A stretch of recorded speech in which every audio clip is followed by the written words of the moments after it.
Salut Pascal. Salut Mathieu, ça va bien? Ça va bien toi?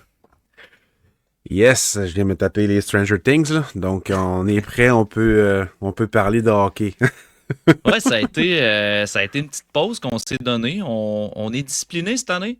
On a fait, vous avez fait 4h20 de contenu d'espoir avec Simon Servant pour les listes du repêchage, ce qui m'a permis de faire 4 épisodes pour les plateformes publiques, ce qui nous a permis de prendre un petit break dans le fond.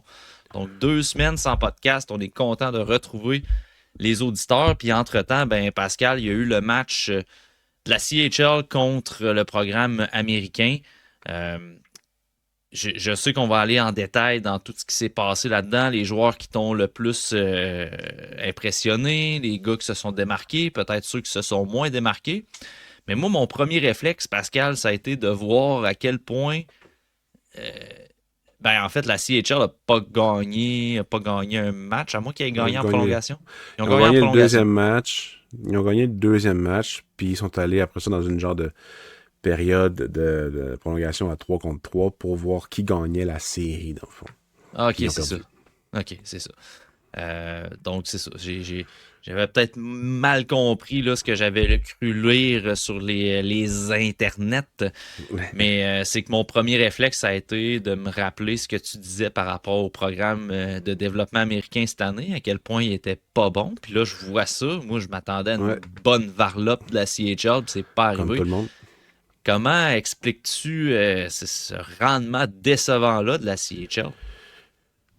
Si vous avez écouté le match, les deux matchs sur RDS, vous avez la raison qui vous a été rappelé environ et répété environ 50 fois par période, c'est-à-dire les États-Unis, ils jouent tout le temps ensemble, donc ça fait plusieurs années, plusieurs mois qu'ils jouent ensemble, donc il y a de la cohésion. Le Canada, non. Il y a ça. Il y a ça qui n'a pas aidé au niveau de la cohésion. Je dis équipe Canada, écoutez, je vais me tromper tout l'épisode, tout le segment entre la CHL, la LCH et l'équipe Canada, c'est sûr et certain. En plus, ma voix est scrap. Donc, Mais bref. Pascal, t'es pardonné parce que dans le titre de l'épisode que j'ai mis sur Patreon, initialement, j'avais mis Canada-États-Unis. Fait que je suis 100%, je vais te backer à la vie à la mort là-dessus. On est pourri de main. Qu'est-ce que c'est que tu veux qu'on fasse? Mais non, c'est ça. Ça a été un match vraiment. Moi, personnellement, je m'attendais à une varlope, comme on parle. Je m'attendais vraiment à ce que l'équipe CHL, enfin l'équipe du junior au Canada, gagne à plate couture les deux matchs et ça n'a vraiment pas été le cas. On a vu plusieurs flashs, plusieurs moments que le talent ressortait pour l'équipe, mais globalement, c'est vraiment la cohésion, le système et la chimie des États-Unis qui a vraiment fait la différence et les gardiens de but. Surtout dans le premier match, dans le fond, Brady Noling, qui est pas un. C'est un joueur à surveiller, 6 pieds 5, 202 livres. Là. C'est vraiment un gardien de but à surveiller pour le repêchage, mais c'est pas un gars qui est prévu pour la première ronde. T'sais. Il a pas fait de blanchissage, mais il a fait les gros arrêts au bon moment quand la CHL essayait de revenir dans le match. Puis ça leur a coupé les reins un petit peu. Là. Et dans le deuxième match, c'est Kerry Tears qui gaulait pour les États-Unis. Ça a été un peu moins ça pour lui, mais quand même, il a bien fait, puis il a fini par gagner. Si je me souviens bien, c'est lui qui a gaulé là, dans le match de prolongation pour savoir qui gagnait la série. Donc, globalement, très décevant. Puis, on peut parler espoir par espoir ou juste empoigner une coupelle, là. Mais c'est ça, ça a été. Je me suis laissé sur mon appétit un petit peu sur le match en tant que tel. J'aime bien le commentaire de Guillaume là, dans le chat Patreon. Je pense qu'il est temps de mettre du respect sur les Américains, peut-être sur le programme pour cette année. Y a-tu des joueurs, Pascal, dans le programme américain, justement, que depuis le début de la saison, tu te disais, ouais, c'est faible, j'accroche pas sur ce joueur-là, mais que dans ce duel-là avec la CHL, a peut-être été gagné certains points. Euh, Shearer, c'est sûr que le défenseur Luke Shearer, il a gagné Shearer, Shearer, bref, Sherry, c'est bien qu'il s'appelle. qui a gagné des points, mais tu sais, est-ce que ces deux matchs, euh, j'ai pas nécessairement regardé les États-Unis à fond dans ce match-là. C'est une équipe que je connais quand même. Puis je sais que j'aurais personne en première ronde. Je sais que j'aurais personne dans le top 40 nécessairement. T'sais, peut-être sauf un qu'on n'avait pas vu beaucoup, c'était Wyatt Cullen, qui avait pas encore joué beaucoup cette saison, mais ça demeure un gars assez petit, 5 et 11, 174 livres. Donc peut-être lui qu'on a regardé un peu plus, puis c'est un des gars qui a ressorti beaucoup au niveau des États-Unis. Très rapide, un bon tir de l'enclave. C'est pas nécessairement un marqueur naturel là, à fond, là, mais il a su ressortir dans l'événement.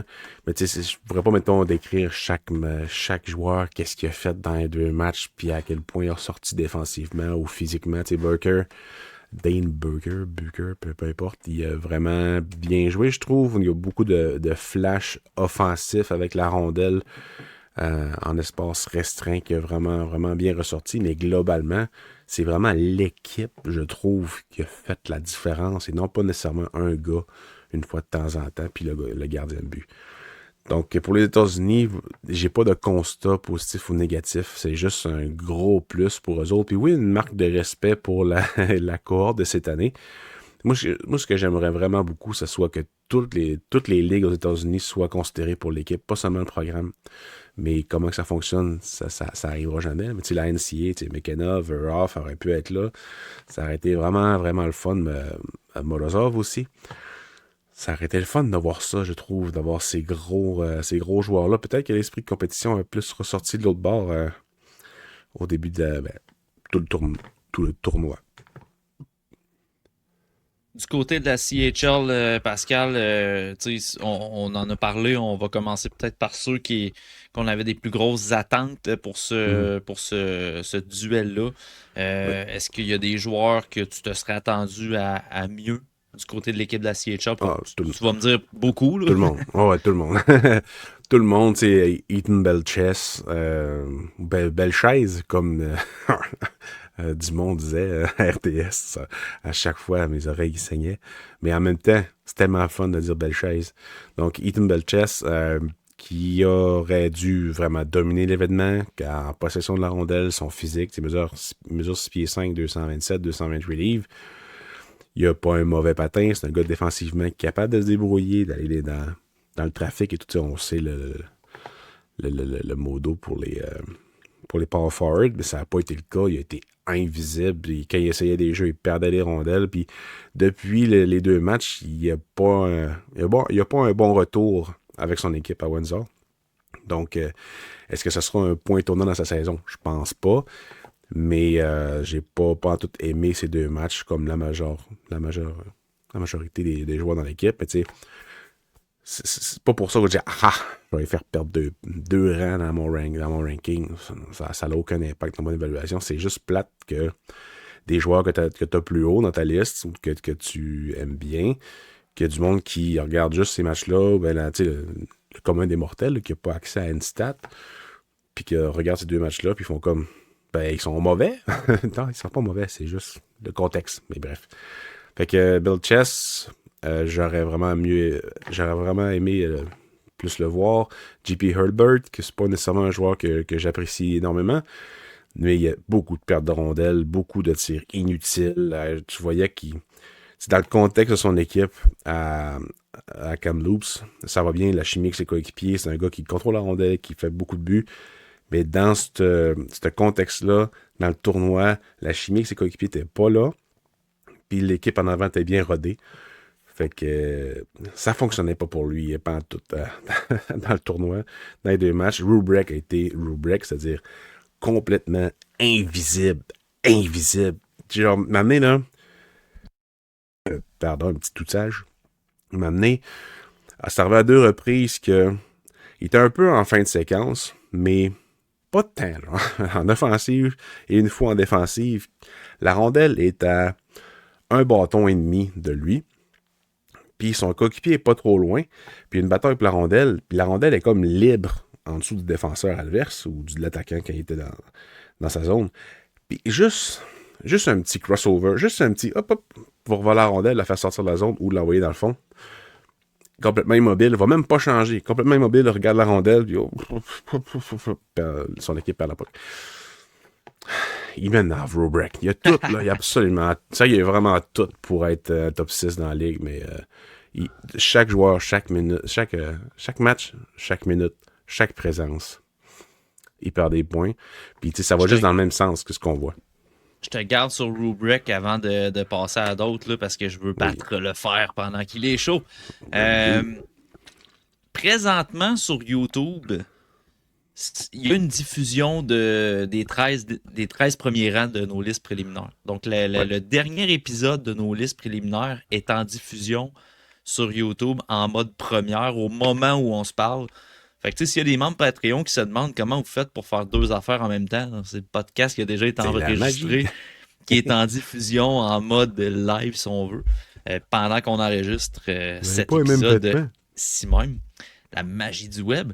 Mais bref, il y a une question qui a été lancée dans ce live-là sur YouTube, puis c'est un auditeur qui a demandé est-ce que Rubric va glisser en dehors du top 32 partie de même?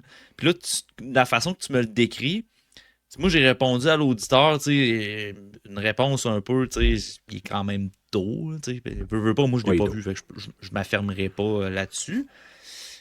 Mais là, avec la façon que tu m'en parles, j'ai l'impression que dans les listes publiques, tu sais, on parlait d'un concept qu'on voulait amener dans Sous le radar, tu sais, ceux qui trend up, ceux qui trend down, les froids, les chauds, peu importe. Ouais. Après moi, Rubric, il frette pas mal. Oh oui, c'est à moins 40, c'est la banquise. C'est avec les ours polaires. Et que, non, ça va pas bien pour lui, sérieux. Puis, tu sais, c'est ça, comme je dis, à chaque présence, à chaque match, ça va pas bien. Il se donne pas, je sais pas qu'est-ce qu'il y a. Est-ce qu'il est déçu de pas être dans NCAA? Tu sais, ça peut être pas mal de facteurs. Là, pas, il est né le 25 septembre, donc c'est un late, très late. Mais moi, je m'en fous des late puis des pas late. C'est que je joue au hockey comme il faut. Puis c'est pas ça qui arrive. Il est 6 pieds 3, 215. Ça marche pas. Mais on s'en fout des late, mais quand tu t'illustres pas comme ça devient quand même un argument, tu sais, pareil. Oui, puis tu sais, c'est du cas par cas, mais souvent, j'utilise pas cet argument-là, justement, parce qu'il faut que tu l'appliques à tout le monde, il faut que tu trouves une raison. Tu sais, comme Matthew Schaefer, on pourrait l'utiliser parce qu'il est excessivement jeune. C'était un des plus jeunes à aller passer au repêchage. Puis il est dans la Ligue nationale, puis il domine. Il joue vraiment bien. Donc ça, oui, je peux le prendre comme un argument que, genre, c'est exceptionnel ce qu'il fait à son âge, alors qu'il a manqué plein de matchs l'année passée. Puis il vient d'avoir 18 ans, ça n'a pas de bon sens, mais Rubric, il devrait être dominant avec son talent qu'on connaît, avec toutes les saisons qu'il a eues. Et malgré ça, ben, il a son âge aussi. Puis tout ça, ben, ça fonctionne pas. Fait que je sais pas qu'est-ce qui se passe. Il y a sûrement quelque chose. C'est là qu'un scout ou ben peu importe qui, là, ça aiderait de parler aux jeunes, son entraîneur, ses coéquipiers. Qu'est-ce qui se passe avec lui? On travaille à la défensive. Non, tu travailles pas à la défensive, il ne donne pas. Fait que je comprends pas. Je comprends pas ce qui se passe. Il y a un nom qui a été soulevé par Guillaume Villeneuve dans le chat, c'est Nalling, qui est le gardien de but américain, oui. Brady Nalling. Je me le note, je vais regarder ça. Oui. Non, il était bon. Il était super bon, je le connaissais pas. J'ai pas encore donné d'amour au gardien de but. Souvent, je vais essayer de connaître le plus possible le consensus 64, 65, 66 avec d'autres noms pour essayer de me faire une tête ferme à ma liste. Puis après ça, je rajoute... Là, j'en ai 125 des joueurs que j'ai vus avant ma liste. Là. Mais j'avais pas mis gardien de but, sauf William Forsberg. Parce que ça... Je mets ma tête ailleurs, je mets mon temps ailleurs. Ouais, puis tu sais, les gardiens, c'est... Pas que c'est plus facile, mais c'est du visionnement plus rapide quand même que des joueurs. Puis, moi, ce que j'aimais bien faire, c'était d'attendre la liste de mi-saison de la centrale. Fait que tu as une liste de gardiens qui t'est fournie. Ouais. Après ça, je fais le tour des ligues, je regarde les stats, je suis capable de trouver des pépites, puis tout ça. Puis à un moment donné, je me fais une propre liste, puis là, je pars mes visionnements. Souvent, je starte ça après les fêtes, quasiment. Ouais, c'est pas mal vers ça que je m'enligne. Là, je vais recommencer. Je vais faire une ronde de visionnement qui commence... Là, j'ai commencé avec Morozov, que j'avais pas eu le temps de regarder avant la liste, que je savais que j'allais aimer, puis je regrette de ne pas avoir vu, parce qu'il aurait probablement été dans ma première ronde. Bref, je vais continuer avec des joueurs de la CHL. Egor Shilov, que j'ai 5e sur ma liste, si je me souviens bien. Mhm. Lui, j'avais dit quand j'ai présenté le joueur dans ma liste, c'est sûr qu'il n'est pas en trend up. En fait, c'est difficile de le mettre plus haut que ça. Là. Il est plus en trend down parce que il a un style vraiment difficilement défendable. Excusez, j'ai reçu un message, je pensais que c'était urgent. J'étais avec ma blonde. Pardon.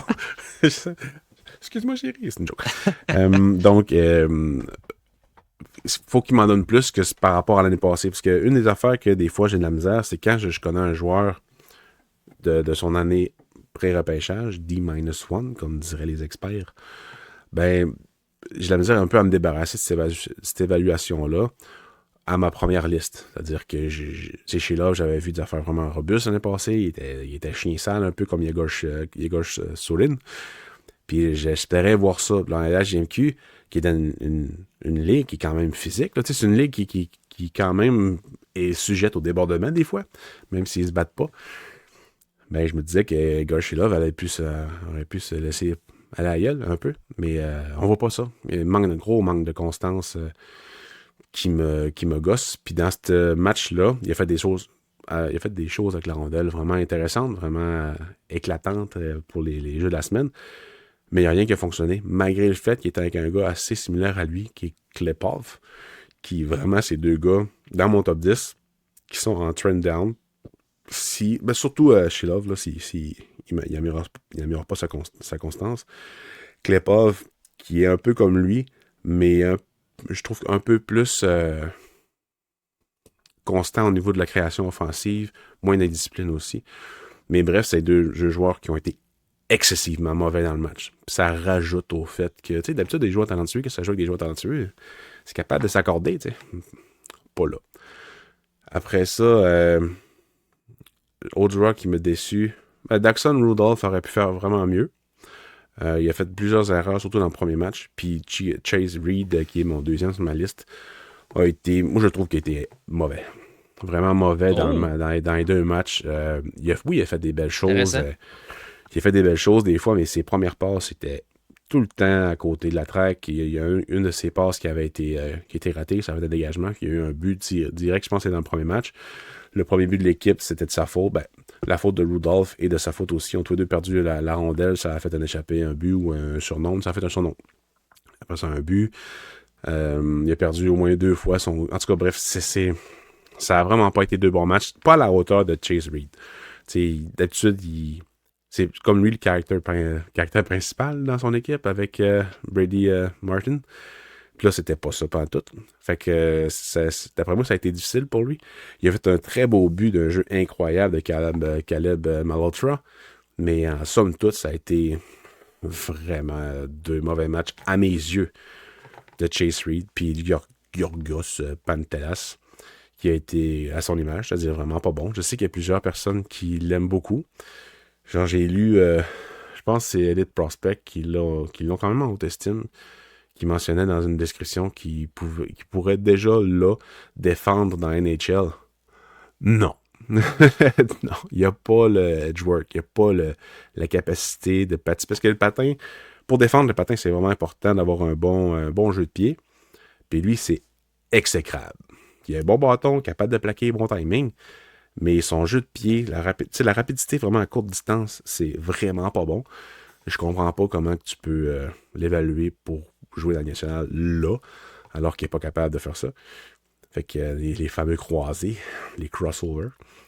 Donc, c'est ça, il est pas mauvais, mais on se calme hein, sur ce gars-là.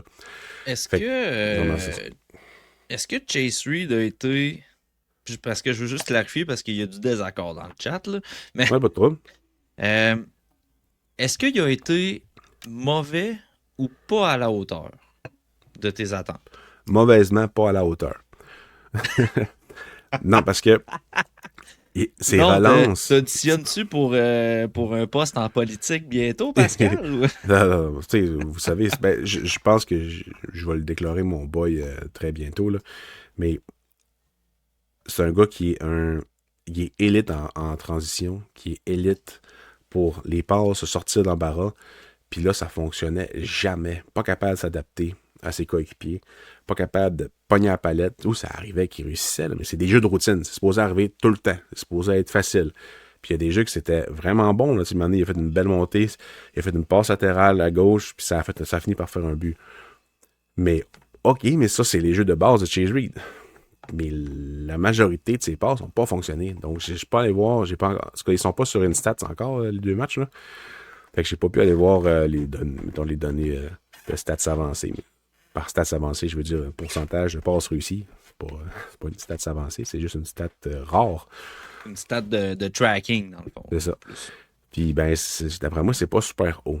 Fait que je l'ai vraiment pas trouvé bon. J'étais vraiment déçu de lui tout le long, parce que c'est comme, je viens de te mettre deuxième, t'as vraiment pas deux bons matchs, c'est vraiment pas bon.